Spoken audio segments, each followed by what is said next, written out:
All right, so we're back here, and for this series of videos, recall again that we are talking about calls for service.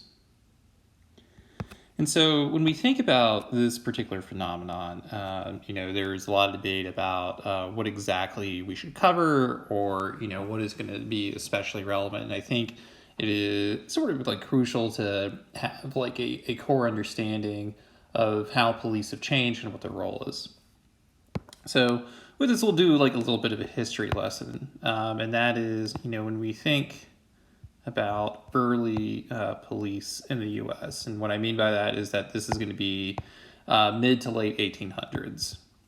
So when we think about like early police, there are a few things that we know, right? Is that there was really like no training of any kind. These were kinds of political positions that like would kind of come in, and if you had enough money or you were well connected, you could find your way to get on the source, and it was really attractive because it was a great way that if you were into bribing people or soliciting bribes, that you could make a fair bit of money, right? So it was useful from that standpoint. And out here, right, there was, not really, I mean, there was central command, but there was really no help to be found for officers on the street. You were sort of like isolated unless you were walking with someone or you had a way to like really communicate with someone. You're pretty much like on your own, right? So there's really no communication. The same is true for contacting an officer, right? Because there wasn't really a sophisticated phone system. There wasn't necessarily like a radio signal that people could use to walk in. And so what would end up happening is that you could see an officer out on the street, right? So we were really relying on crimes on the streets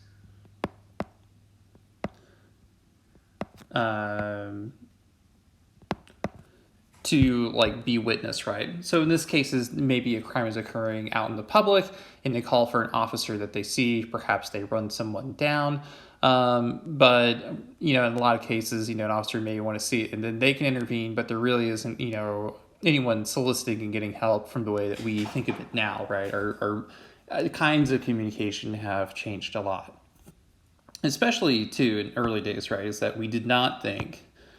Didn't always respect police in the sense of respecting their authority, especially if you could get someone alone. So police would often rely on violent means to assert their authority and to kind of like, whip things into shape because they have to maintain, some sort of, power over the community in order to make sure they're, respected to begin with, right? So, with this, right, we also know that there is no central authority dispatching officers because there's no way, like, to kind of call, there's no way to reach people to contact in the field. And so when problems arise, in these local communities, in these local neighborhoods, there really isn't, we don't expect much of the police to begin with, right? We know that, like, if we can see one, maybe great, but otherwise we have to handle things on our own, right? And now if maybe an officer comes up, something can be done, but it's not necessarily, going to happen, right? So what this creates then is that, in this era, right, there's sort of, a low expectation for officers and what they're able to do, how quickly they will respond, and what we think they can and cannot do, right? Because when you have a new social institution such as the police, right, you're really still figuring out. You really don't know what are the bounds of their power or anything like that. So we kind of have like low expectations over time. So how does this change, right? If we have over police, and we can think of our shifting expectations of police happening and being due to technological advances. Technological and I guess maybe kind of like social advances.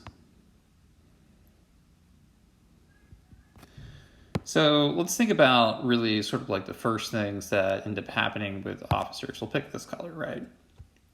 So if we have early police here,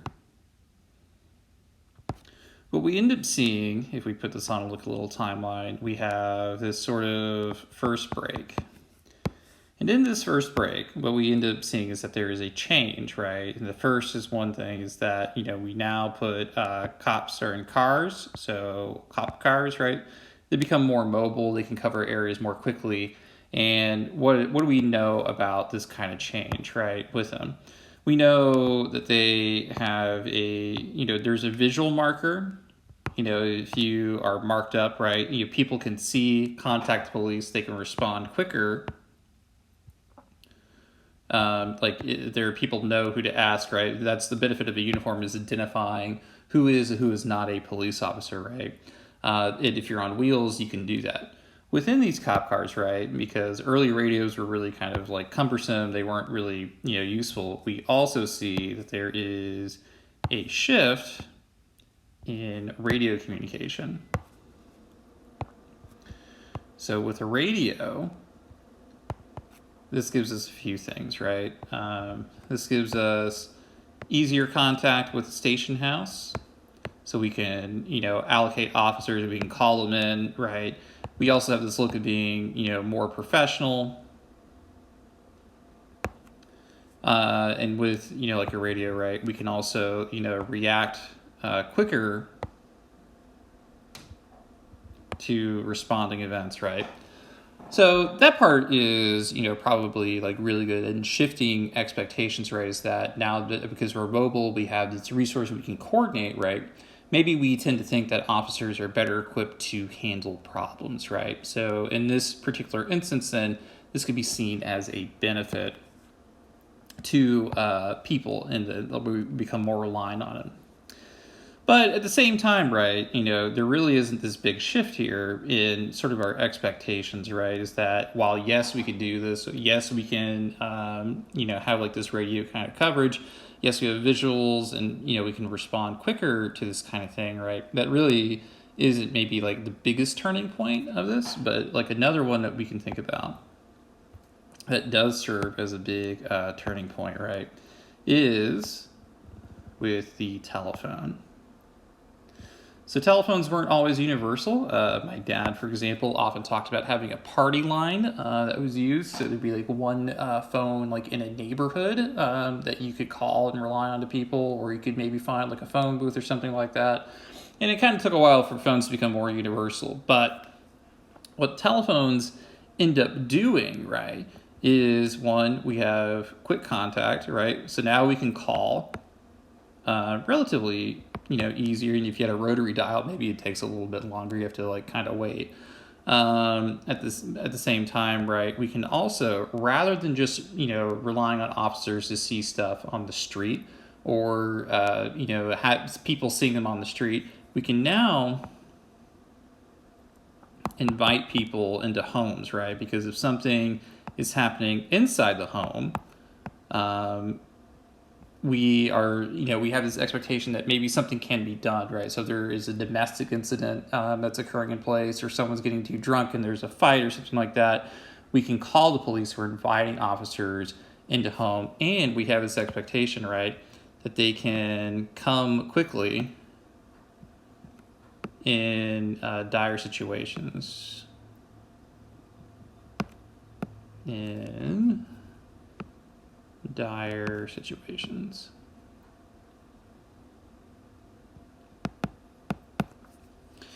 So, it seems pretty good so far, right? So we have this expectation, right, where we now call officers, we have them on demand, and perhaps like maybe the biggest major shift, right, that has happened was the establishment of the 911 system,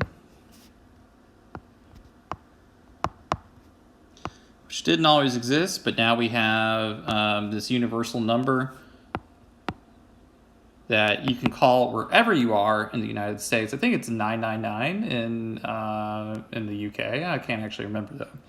So it's universal. You're supposed to get and seek help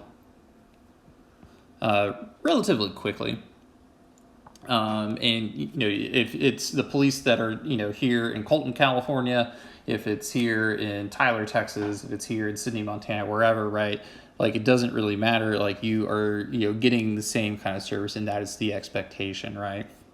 So what does this actually do or change in the social consciousness, right? Like, what impact does this actually have? So with the advent of technology,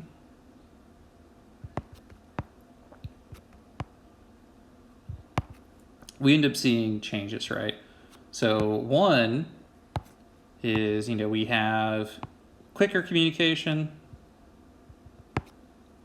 We have more of an expectation now, right? Because if I can easily reach someone, right, and I can do it without like a pain in the butt, and it's easy, like, I have a greater expectation of that service then, right? Because if I'm able to contact you, surely you'll be able to respond. If it was a bigger hassle, then maybe it wouldn't be as bad or as like complicated to do this. I'm less inclined to do that or to face issues like that, right? So with this advent of technology, these change expectations, right? And we also put police more underneath a magnifying glass as to what we expect them to do, how they do it, and by having an easier sets of contact, right? So if something is easier, this also opens and makes it easier to have more contacts with police. Before, police contacts are relatively, depending on which section of society you're from, it might be different, right? But it's easier to have more contacts if you can call something quicker, and they're more likely to respond through these advances in technology. So what we'll end up doing is talking a little bit about shifts in calls for service and how this impacts our impressions of police.